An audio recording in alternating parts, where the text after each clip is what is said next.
Coming out of their bye week, the Seahawks have one goal. They want to end the season atop the NFC West. Do they have what it takes to get it done? Rob Rang and I will be breaking down reasons for optimism and reasons for maybe a bit of caution going into the final 7 games on our Monday edition of Locked On Seahawks. You are Locked On Seahawks, your daily Seattle Seahawks podcast. Part of the Locked On Podcast Network, your team every day.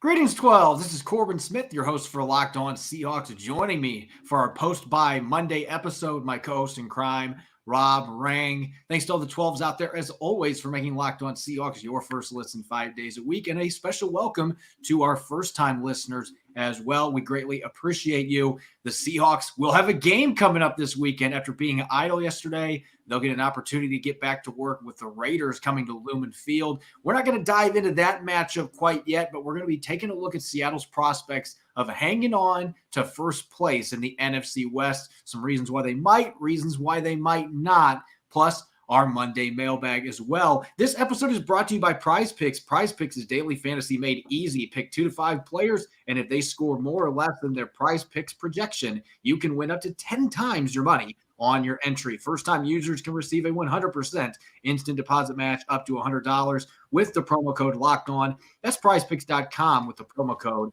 Locked On. Now for your lead story here on the opening drive of our Monday edition of Locked On Seahawks.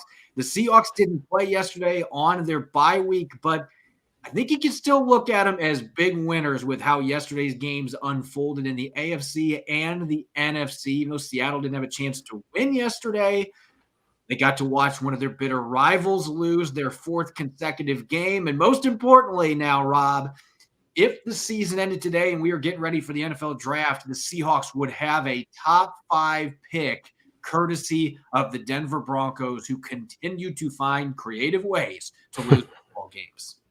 Yeah, they certainly do. And as you said, Corbin, I mean, there's a lot of really good news coming out of this past week of NFL action. Even though the Seahawks were idle, you had the Rams, the Super Bowl defending champion Los Angeles Rams, continue to fall all over themselves. While we certainly are not wishing injuries to anybody, it obviously works out in Seattle's favor if Matthew Stafford is unable to play. And, you know, he was sidelined with yet another head injury, possibly could be another concussion here. So that is something that the Rams are going to have to watch very, very closely. They have now lost 4 games in a row. Matthew Stafford is not the only injury. Of course, Cooper Kupp went down with the leg injury a week before that. The Broncos lose again, and they lost to the Las Vegas Raiders. So the Raiders are going to be coming into Lumen Field feeling pretty good about themselves, but they've only won 1 game all season long on the road. So this is not a team that has been playing very well on the road again. And so that sets up very nicely for the Seahawks. And as you mentioned, with Denver losing that game, Seattle, of course, owning the rights to Denver's 1st and 2nd round selections, that sets up the number 5 overall selection. So, you know, Seattle is doing very well in terms of their current standings in the NFC West division and just the NFC playoff picture as a whole. But also for those of you who are looking forward to the NFL draft, then Seahawks fortunes are that much on the upswing as well. Yeah, I was looking at a number of different sites that do a lot of odds based on draft positioning. And right now, the Broncos are listed with a 90% chance to have a top 10 pick, and they are now above 60% to have a shot at a top 5 pick like they currently have at number 5 overall. You look at the rest of their schedule. They've still got to play the Kansas City Chiefs, I believe, twice the remainder of the season. I don't think they've played them once yet at this point. I'd have to look back at their full schedule. But, I mean, aside from Carolina next week, which that is not a gimme at this point with how the Broncos are playing, there's not a lot of games where they are going to be favored at this point. As poor as their offense has been, 32nd ranked offense in the league, and again held to just 16 points yesterday.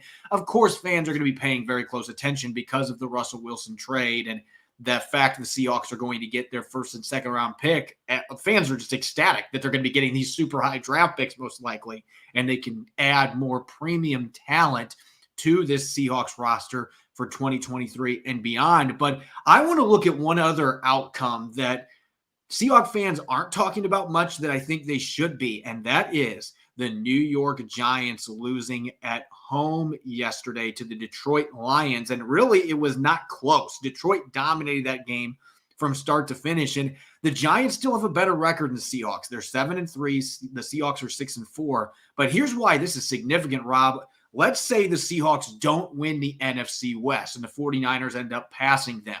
If they want to get a wild card, they already have lost out on the tiebreaker to the Atlanta Falcons from losing that game in week 3, but they beat the New York Giants in week 8.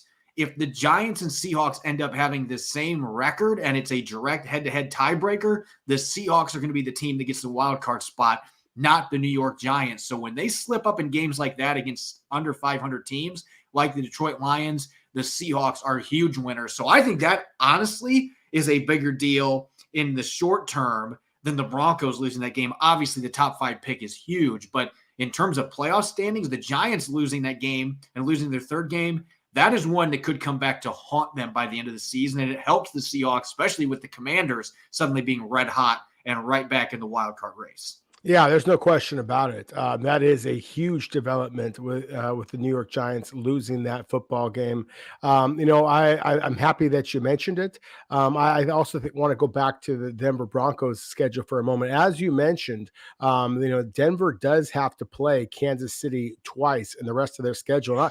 I'm just going to kind of list that schedule real quick just for our listeners to kind of imagine. I mean, you tell me where the victories are for the Denver Broncos the rest of the way, Corbin. As you said, they have to go on the road to the Carolina Panthers. Next, Carolina Panthers team that is playing pretty solid football here as of late. Then they go on the road to Carolina, then on the road to Baltimore. Then they host the Chiefs. They host the Arizona Cardinals. Then they play at the Los Angeles Rams. Then they go back to Kansas City. And then finally, they host the Los Angeles Chargers in the final game of the season. So it feels very likely that this is a team in the Denver Broncos that might get 1, maybe 2 victories the rest of the way. And that's not out of the realm of possibility. So again, this top 10 talk, this top 5 talk is feeling a lot more secure. And then one other game that I thought in the NFC West was a real eye-opener, the way the Dallas Cowboys jumped all over the Minnesota Vikings. When you lose 40-3, then that is the kind of thing that could put a team into a tailspin. Maybe Kevin O'Connell, the head coach of Minnesota, is able to get his team back on the fast track. We'll see. But we talked about some teams that maybe were a little bit fraudulent with their records. If the Minnesota Vikings start to stumble, that whole NFC North starts to stumble a little bit. The Chicago Bears have been playing pretty good football with Justin Fields now struggling a little bit with a possible injury. Again, things set up very, very nicely for Seattle this past weekend, even though they were at home healing up. Well, that's the even better news. They weren't out there taking any hits. They were getting fresh on a bye week. But yeah, I think the Vikings lost from a big picture perspective.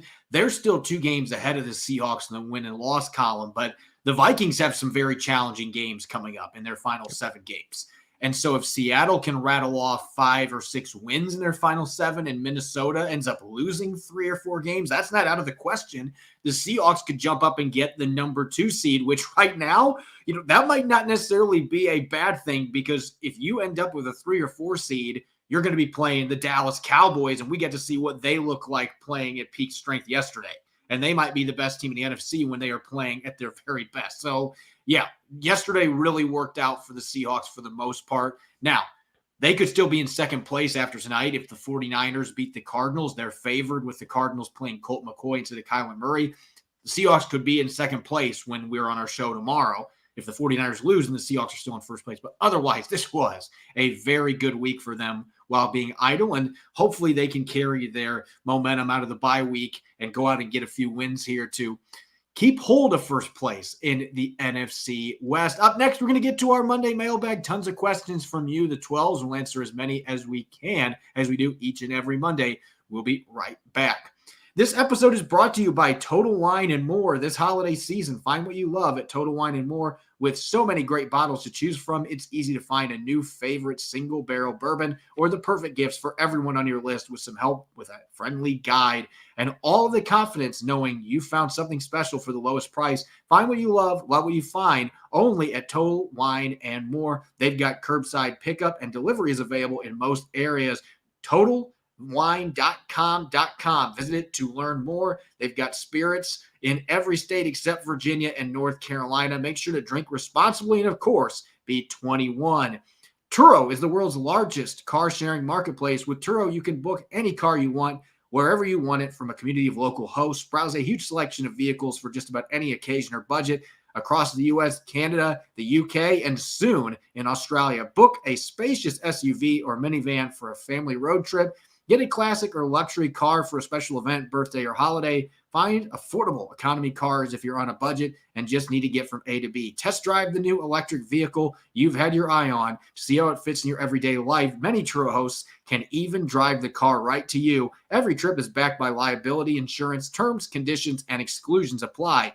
Ditch the boring rental car and find your drive at Turo.com. You're listening to the Monday edition of Locked On Seahawks. I'm your host, Corbin Smith. Joining me as always, my co-host in crime, Rob Rang. Hope all of our listeners had a fantastic bye weekend with the Seahawks not having to lose. No stress dealing with that. And of course, a lot of games we just mentioned falling their way. And as always, we greatly appreciate all of you making Locked On Seahawks your first listen 5 days a week. For your second listen, make sure to check out the Locked On Sports Today podcast. From the games that matter the most to the biggest stories in sports, go beyond the scoreboard and behind the scenes with local experts and insights only Locked On can provide. Locked On Sports Today, it's available on the Odyssey app, YouTube, and wherever you get your podcast. All right, Rob, it's time for our weekly mailbag. We got plenty of questions from the 12s out there, and we had plenty of questions that were coming our way late last week as well. Going into the weekend, we've covered a lot of those topics in the first quarter, looking at some games and how they impacted the Seahawks, but still some really good questions for us to tackle here. And the first one maybe is the most important one. We're going to get this entire segment coming from Corey tweets. Favorite Thanksgiving traditions in your families? I always love questions like this where, you know, in my case, I'm not going to be detouring from football, but we'll see where you go with this. Favorite Thanksgiving traditions in my family. I guess I just got to kind of, just be thankful for the fact that my family is here together and I'm going to be able to see everybody. My mom's side, my dad's side, my wife's family as well. We are actually going to be hosting this year. It's kind of a tradition in our family for the whoever is hosting for that to kind of rotate a little bit. Aunt Ginger's pumpkin pie is definitely one of my absolute favorites. We're going to be getting 2 different turkeys. My wife and I are going to be baking a turkey kind of the traditional way, but we're also going to have a smoked turkey. So, I got to focus in on the family, but you can't get cheeks like this by not enjoying the food as well. So really excited about all the food and festivities, having the family home together. Unfortunately, I'm not getting to partake in my favorite Thanksgiving tradition this year because with us moving into a new house and stuff, we're not going to be heading to Indiana to hang out with my family this year. We get to do Christmas with them. But usually, and this still goes on, I can't run like I used to, but we still have our family flag football games in the backyard at my grandpa's house. This year, unfortunately, I had to tell him I'm on injured reserve. I won't be there for the festivities this year, but I'm looking forward to seeing some new traditions with my wife's family, and who knows where that's going to go. I've gotten to spend a couple Thanksgivings with them, but this is going to feel like the first real one because COVID was kind of thrown in there. So we're going to be setting up some new traditions, but that's still my favorite one. And unfortunately, I'm going to miss out on it in 2022. Our next question here coming from Alex Hernandez tweets, who would you rather take, this year's Marquise Goodwin or 2017 Paul Richardson? I thought this was a fantastic question because when healthy, Paul Richardson did a lot of the things that Marquise Goodwin is doing for the Seahawks offense now as the third receiver. Richardson was doing that with Doug Baldwin and Tyler Lockett ahead of him. They just couldn't keep him healthy. And so I do think this is a fascinating question. I do as well, and to me, you just kind of hinted at that. The reason why I'm going to go with Marquise Goodwin is just because it always felt like Paul Richardson was just one kind of play away from going down with yet another injury. Now he's a finely tuned athlete, just like Marquise Goodwin, legitimate 4.3 speed kind of a guy, but I don't know that he is quite as elite in terms of straight line speed, in terms of the leaping ability as the former Olympian Marquise Goodwin. And I just love the story. Goodwin, of course, was originally a track athlete who then made his mark in the NFL and college football, with kind of being that blazer as a big play threat. But he wasn't the second round pick that Paul Richardson was. And so it always felt like Paul Richardson, you were kind of a little bit disappointed for being as high of a selection as he was, that he wasn't more successful for the Seahawks. So I love the fact that Marquise Goodwin kind of has had to make his mark in the NFL. He's kind of come back scratching and clawing, and I love that the tenacity that he has shown throughout his career. He's kind of proven that he is not just a track guy in cleats or a track guy in shoulder pads, I guess I should say, the way that we've seen so many of those elite athletes be in the past. He's a real football player. I think he's proven it with the variety of routes that he's run for the Seahawks and the toughness that he has shown in carving out that niche, just the same way that Paul Richardson has. To me, they're very similar players, and so I really like the question that was posed for us. Yeah, I like the question too, but I really don't even think this is close for me. I think Goodwin is a pretty easy pick on this one, and I've got to agree with a number of things you pointed out. I think from the toughness standpoint, I don't even know that was the issue for Paul Richardson. Some guys just can't stay healthy, and that's not always necessarily a toughness-related issue. He suffered some pretty bad injuries. You tear an ACL, that's not about toughness. That's, oh, crap, you had a really bad knee injury, But the durability, I never felt like he was as impactful away from being a receiver as what Marquise Goodwin has been in his career with like jet sweeps and stuff. That was not Paul Richardson's game either. And I think Goodwin is a superior route runner. And some of that might just be the fact that he's gotten a lot more reps on the field and gotten to practice. Paul Richardson missed such large chunks of the first 3 seasons he was with the Seahawks that it really stunted his development in all facets, including route running, chemistry with Russell Wilson at the time. Finally figured that out in 2017. He had a very solid season, but I'll take what Marquise Goodwin is doing right now. I just think a more complete player, and quite frankly, the durability aspect, that's a huge selling point for me. Not that Goodwin has been healthy all the time, but he's played in a lot more games and certainly been a guy that keeps coming back ready to go whenever adversity strikes on and off the field. And so it's a really good story. Cash with a K tweets, should the Seahawks put a waiver on Melvin Gordon? Even if we don't play him, the veteran presence will certainly help in the backfield, considering Ken Walker III is our only workhorse. This is kind of a breaking news question because Melvin Gordon was announced as being waived by the Broncos less than 2 hours before we went live today, Rob. This may kind of sound a little bit controversial here, but no, I don't think that the Seahawks should put in a waiver claim with Melvin Gordon. Now, let me be clear. I think that Melvin Gordon is a terrific running back. And I like the idea of Seattle having another back that has that experience of being a full-time kind of a guy. So I like the question. One of the reasons why Melvin Gordon got himself released by the Denver Broncos has been ball security. This has been an issue that has hounded him the last couple of years. And we know how Pete Carroll is. You've got to be able to protect the football if you're going to play for this team. And so, no, I think that Ken Walker III, to me, has proven that he can be that bell cow. And I just am really, really high on the play of both Travis Homer and DJ Dallas, especially. And then Seattle's got some other guys on the practice squad that might be able to move up that I'm also been intrigued by. We've talked about many of those players in the past. I just don't see running back as the biggest area of concern. Now, again, why I said that might be controversial just because of the fact that Ken Walker is still a rookie. There were some issues in pass protection. You are always going to have a little bit of struggles with consistency from any kind of young player. I think adding a veteran who's likely to be very hungry, likely to want a little bit of payback, that would make some sense.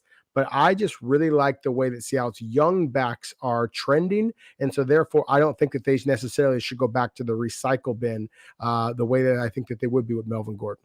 And I completely disagree with you. I would be putting a claim in on him right now. And here's why. I understand the ball security thing. And you know me, Rob, I'm a running back coach. I was a running back myself. And that was always priority number one for me. You want to play, you better be able to hold on to the football.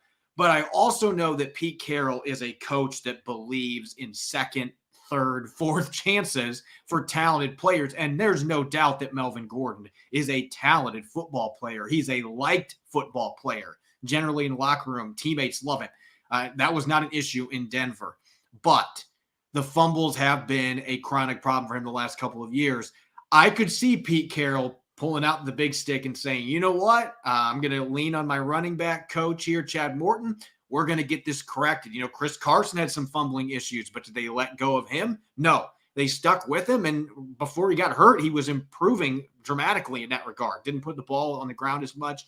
So I could see the Seahawks taking a flyer. And we just talked about this last week. They tried to claim Eno Benjamin, who's a good player, but I think Melvin Gordon's a better running back than what he is, and obviously more pedigree as a first-round selection. I like his size running between the tackles, his athleticism. I still think with a change of scenery that Melvin Gordon can be a really good change of pace back. And as good as Travis Homer and DJ Dallas are in those third down situations, if Ken Walker III gets banged up at any point, do you trust either one of them to be a bell cow? I don't know that either one of them is that guy. Melvin Gordon could be that guy. And so if they were looking at Eno Benjamin already, I would not be surprised if John Schneider decides to put in a claim for a player like Gordon, who's talented. He does have the fumble issue, but hey, coaching matters in this league. And maybe Seattle looks at that as an experiment. Hey, we can get him turned around. He can come in and contribute for us. And how ironic would it be if he leaves Russell Wilson's team and comes to Seattle and then rights the ship and ends up being a contributor for an NFC West champion? I don't know. I just think the story's setting itself up right there. Let's bring him to Seattle. Why not? Brandon Taxman tweets, any way to view Russell Wilson's exodus other than a cash grab? How come our beat reporters and bloggers didn't expose it as such? I don't know why we've been getting this question a lot from different people, Rob, but I just decided at this point, maybe it's worth exploring because I don't know about you, but I think it's an off-base question, to be honest. Not bashing the person asking the question, but certainly money is something everybody plays for in the NFL, but there were a lot of other reasons behind Russell Wilson wanting to push out that weren't just he wanted to get paid. I think that he wanted to get paid. I think that also that he believed that Seattle's run-first offense was slowing him down in terms of not only his own statistics. I think that in his mind, in terms of wins, I think that he has assembled a crew of people around him who are essentially yes men or yes women who basically just kind of tell him that he is great. And Russell Wilson, when he is playing well, I think that he is a great player. I felt for a long time that this is a future Hall of Fame player, but obviously things have not gone the way that he and the Denver Broncos hoped. I would kind of push back, as you said, Corbin, with the idea that Seattle beat writers or podcast hosts or whatever the case might be. And I think that we've taken plenty of shots at Russell Wilson. I think that there's some fans out there, though, who are still reacting to the Russell Wilson kind of struggles, almost like a kind of a spurned lover. Like a romantic interest that decided to go in some other direction. I think that the Seahawks fans should be kind of celebrating the fact that Geno Smith has been even bigger and better than any of us really could have anticipated. And that Russell Wilson, if he continues to struggle, then obviously that's helping the Seahawks out in this regard or out at this point. But at the same time, just kind of let bygones be bygones. And, I'm rooting for Russell Wilson to kind of right the ship. I would like it that much more if it starts next year rather than next week. I think that's the way that most fans should be approaching this. But isn't it ironic now that we're seeing a lot of the same fans that 4 months ago were saying the Broncos have better receivers, the Broncos have a better offensive line, it's a better football team. Those same people now are saying, look at the cast around Russell Wilson. This is why he's struggling so much. It's ironic. You love to go back and look at the receipts, but that's just the way that covering football is. People are always going to have their instant reaction. So I don't think it was just a cash grab. The Seahawks were paying Russell Wilson a ton of money, but they weren't going to give him the next big contract because, quite frankly, the results had not been there as a team, and you had a player that was disgruntled, so it was better for both teams to split up, and that's where we're at now. Real quick, one last question coming from Justin. Which teams do you think have separated themselves the most Who do you view as the emerging favorite to this point, especially in the NFC? Dishing to you real fast, Rob, who right now has jumped out to you looking as a potential favorite in a year where it seems like there's more parity than ever? Well, I think certainly the Dallas Cowboys, just because of the fact that, again, not only it's easy to say it when they just thumped Minnesota 40-3, but I think that you got a lockdown corner, you've got dominant running game, you've got a dominant pass rusher, do it all kind of defensive player in Micah Parsons. I just see a lot of firepower with the Dallas Cowboys. So to me, that's the easy team. And then the only team that's really humbled the Seahawks so far is the San Francisco 49ers. Now, it remains to be seen. Maybe they will struggle against Arizona in tonight's show. Obviously, we are recording it, before the Monday Night Football game even kicks off, much less ends. But at the same time, I really think that San Francisco has an awful lot of talent. They were, of course, in the NFC Championship game, just a hair away from playing for Super Bowl a year ago. And Christian McCaffrey is a legitimate player.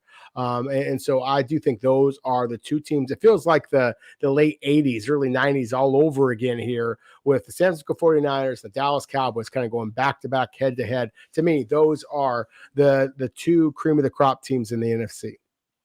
I was going to say the Vikings before yesterday, and obviously we saw what happened to them, but just they cut out of the game on CBS middle of the third quarter. That's how bad it was. They're like, look, we can't show you this national game of the week anymore because it is out of control. So they got exposed. I still think that the Vikings could be a team that gets things together, and it might just have been one of those games where the other team, everything was working and nothing they did was working. And we've seen games like that in the past where good teams are able to bounce back a little bit. But I'm with you on Dallas right now. Dallas is the team with a healthy Dak Prescott, a healthy Ezekiel Elliott to go with Tony Pollard, the pass rushers, the secondary they've got.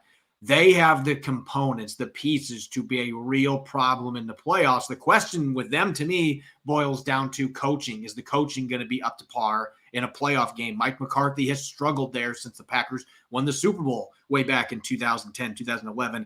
Hasn't had a lot of playoff success ever since that point. Does that change with a very talented Cowboys team? We will see. But to me right now, they look like the best team in the NFC. The Eagles are showing some cracks right now, even though they've only lost one game. The Cowboys, to me, are the cream of the crop there. We're going to get to the Seahawks' chances of potentially crashing that party in January in the playoffs by winning the NFC West. Do they have what it takes to hold on and fend off the 49ers? We're going to look at some reasons why they will and some reasons why they won't coming up next here on our Monday edition of Locked On Seahawks. This episode is brought your way by Prize Picks. It may sound crazy, but we're almost done with Week 11 of the 2022 season.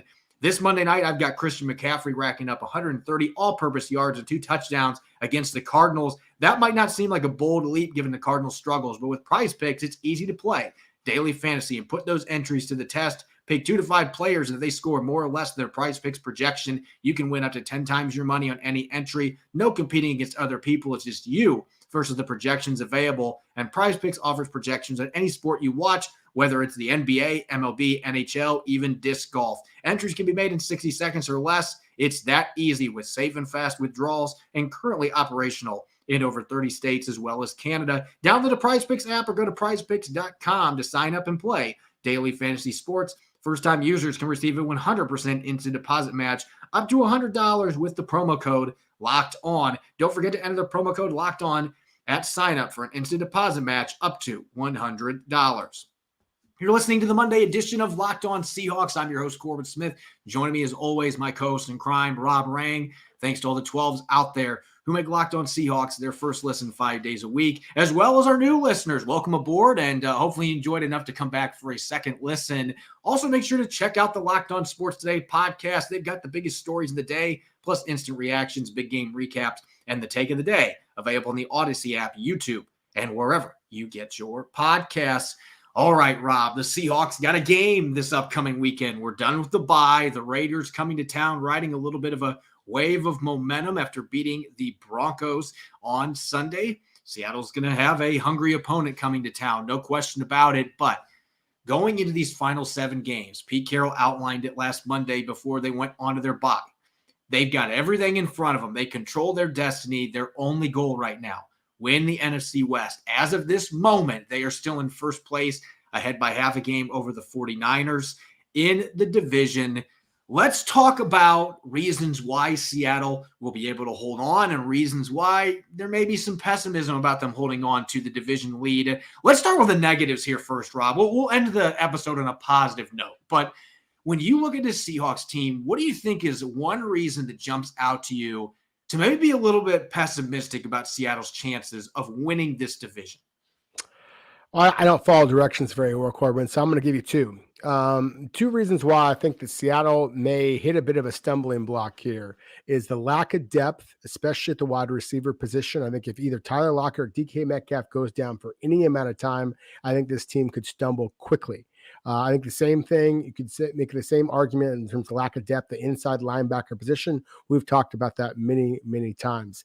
The other thing that I have real concerns about is at that center position. Look, I think Austin Blythe's a good football player, but I think that when Seattle has gone against teams that have a dominant big man inside, Vita Vea with the Tampa Bay Buccaneers, Dexter Lawrence, the New York Giants, then Seattle becomes very one-dimensional because they are not able to get much push at the line of scrimmage. And I think that you are going to see those bigger, more physical teams that have those dominant defensive lines. You're going to see more of them down the stretch, at least when you get into the playoffs. And that, to me, is something that I think is a big concern, literally and figuratively, for the Seahawks. We kind of saw that in Munich, the last game before the bye. And I'll say this, I didn't think that Vita Vea and Akeem Hicks necessarily took over that game. I didn't think that they were utterly dominant, but at the same time, there still was no push. And they weren't able to get the line of scrimmage established running the football. I thought there were times that Ken Walker III was a little bit indecisive and maybe trying to be too patient. So I don't know that it all fell in the offensive line, but that is a big issue to be concerned about. How do they hold up against teams that have those big, massive stalwarts in the middle? And a lot of the teams that you're going to see in January, they've got at least one of those guys in the trenches. For me, I'm looking at the Seahawks, very similar perspective on the defensive side of the football. I still look at this leaky run defense, and I don't think we're going to see the group from the first 5 weeks of the season where they were giving up 170 plus rushing yards per game. I think they have corrected things enough that they're not going to revert back to that. But we saw the struggles in that game against Tampa Bay, who, by the way, was having a historically bad season running the football going into that game. And they were able to run the ball from start to finish, 161 yards, not the best yards per carry, but it was good enough. They were able to sustain drives. They were getting positive runs on first and second down. They were moving the chains on third down with the running game. That still concerns me because this team is having enough issues still with run fits, starting from the front all the way back to your safeties that are crashing up to make tackles. Those are still issues that they have been able to overcome to an extent by letting their defensive tackles be more aggressive. But the Buccaneers used that aggressiveness against them with the gap running scheme. And I think you're going to see more teams doing that. More teams are using gap run schemes now than they have in a long time anyway. The stats out there bear it out. And so that is something that really concerns me for this team, especially when you still got a game against San Francisco. The Jets can run the ball. They can't pass the ball to save their lives, but they can run the football even without Breece Hall. You're going to deal with some other teams down the stretch that can run the football effectively. Carolina, even without Christian McCaffrey, they've been running the football well. So Seattle's run defense is going to have to step up to the plate this weekend against Josh Jacobs, who had a monster game against a really good Broncos defense. That is a huge concern for me. And doubling off what you said, the injury concerns is something that certainly jumps out to me because that's part of the key to win big in the NFL. The Rams did it last year, and we're seeing the difference this year. They can't get healthy. Injuries left and right. They were the healthiest team in the NFL last year. Can you have good injury fortune? I guess the other thing that jumps out to me, you've got to hope that you don't have a steep downturn in interceptions and fumble recoveries. The Seahawks are fourth in the NFL in turnovers. Turnovers can be very unpredictable. They could go through a drought, and I don't know if this team can overcome things if they're not creating a decent number of turnovers. I don't know if they can win football games without doing that, and so that is something that concerns me. All right, Rob, let's get to the positives now, because who wants to hear about why the Seahawks aren't going to win the NFC West, even though I think we pointed out some very legitimate reasons why holding on to the top of this division could be difficult for the Seahawks. I think there's a lot of reasons why this team has a very good chance to hold on and win the NFC West crown. Let's get some positivity going here, shall we? Yeah, I think the easiest thing to be positive is, have you been paying attention for the first 11 weeks of the season? Because the Seahawks have been playing really good football in virtually every phase of the game. I mean, again, it's one of the reasons why I think that Pete Carroll should be the runaway winner for Coach of the Year, because at virtually every single position, Seattle has exceeded expectations. I mean, Geno Smith has been spectacular. He deserves all of the credit that he has been receiving. But at the running back position, at wide receiver position, tight end, offensive line, defensive line, linebacker, corner, safety, hell, even kicker. I mean, really, Seattle has played at every position better than I think anybody realistically thought that they would to this point. They have been more physical than the most physical teams on their schedule for the most part. They have shown their speed from the start of the season.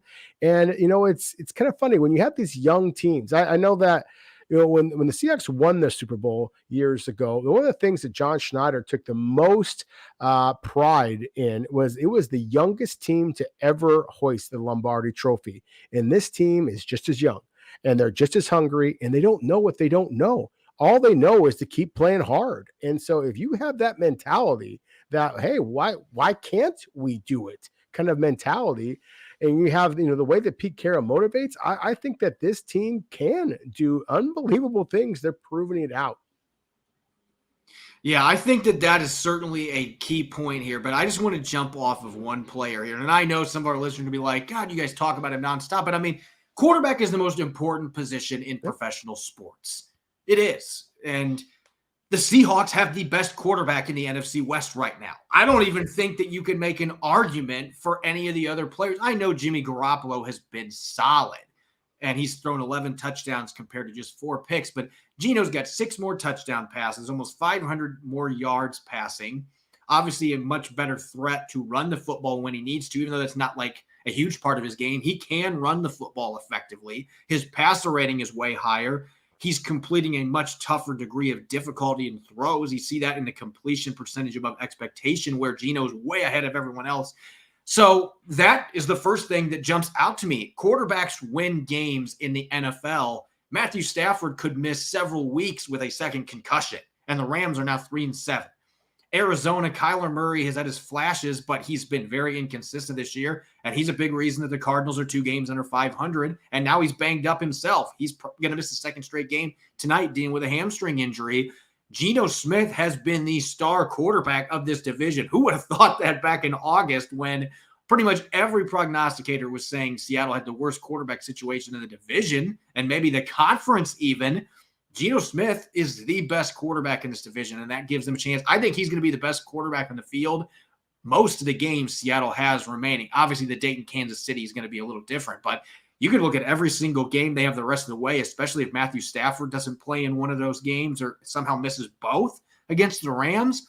He is the best quarterback on the field in the majority of these games, and that's a huge difference maker for the Seahawks. And the second big thing for me, looking at specifics, I mentioned my concerns about the run defense. What I'm not concerned about, I think the pass rush we saw come to life starting in week 6, I think that is legitimate, especially with Darrell Taylor starting to find his rhythm as a situational rusher. Uchenna Nwosu showing no signs of slowing down. You've got Shelby Harris and Quentin Jefferson with both over 20 quarterback pressures from the interior. Even Big Al Woods had 3 pressures the other day. So I just look at the personnel, the experience the Seahawks have in the interior, and I feel like they should be able to maintain that pass rush. I'm not saying they're going to get 20 sacks in a 4-game stretch the entire rest of the season, but they are going to be effective. And I'm not going to let the Tom Brady game where he got rid of the football so quickly deter my opinion on that. I still think this pass rush is real. And the other thing that's going to help that pass rush be real, this secondary that has already been probably the biggest strength of this defense with Tariq Woolen, Kobe Bryant and company. I think Quandre Digg is going to have a better second half, and I think Trey Brown is going to find a way to make an impact. Maybe he's just rotating in with Mike Jackson and Kobe Bryant at different spots. Whatever ends up happening, this young secondary has a chance to be even better in the second half. I think if you've got a pass rush and you've got a good secondary, you can win a lot of football games. And so that's why I'm confident that this football team can indeed hold on and win this division.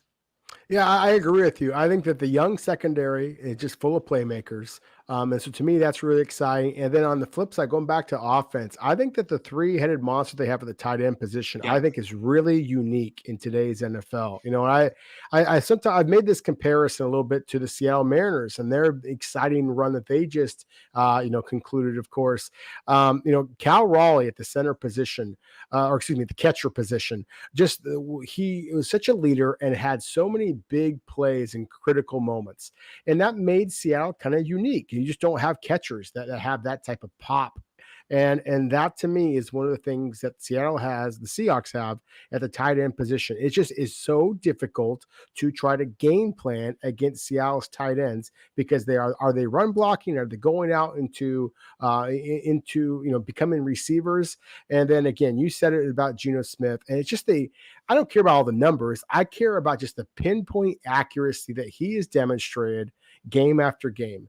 That to me, you put all those things together. That's why Seattle, I still think, is probably the favorite at this point. Even though we'll see what happens to the San Francisco 49ers, but still, Seattle has played better longer this season than anybody else in the division, and that's why they should be the favorite to take the title when it's all said and done, at least for the division. We'll see what happens now coming out of this bye week. Got a big game coming up against the Raiders again. The Raiders are riding some momentum, something they haven't had much this season. They're going to look to get a winning streak going. Seattle's going to be hoping to squash that right away, playing in front of their fans, get a win out of the bye, and continue to position themselves. Like Pete Carroll said, destiny's in front of you. You control that destiny. Can they maintain that destiny and achieve this NFC West crown? We're going to be finding out here over the next 7 weeks. A lot of exciting football coming up. As always, you can follow me on Twitter at Corbin Smith NFL. You can follow Rob at Rob Rang. Check out Locked On Seahawks on Apple Podcasts, Google Podcasts, Spotify, and streaming 5 days a week on YouTube. Coming up tomorrow, we are officially back into game week mode.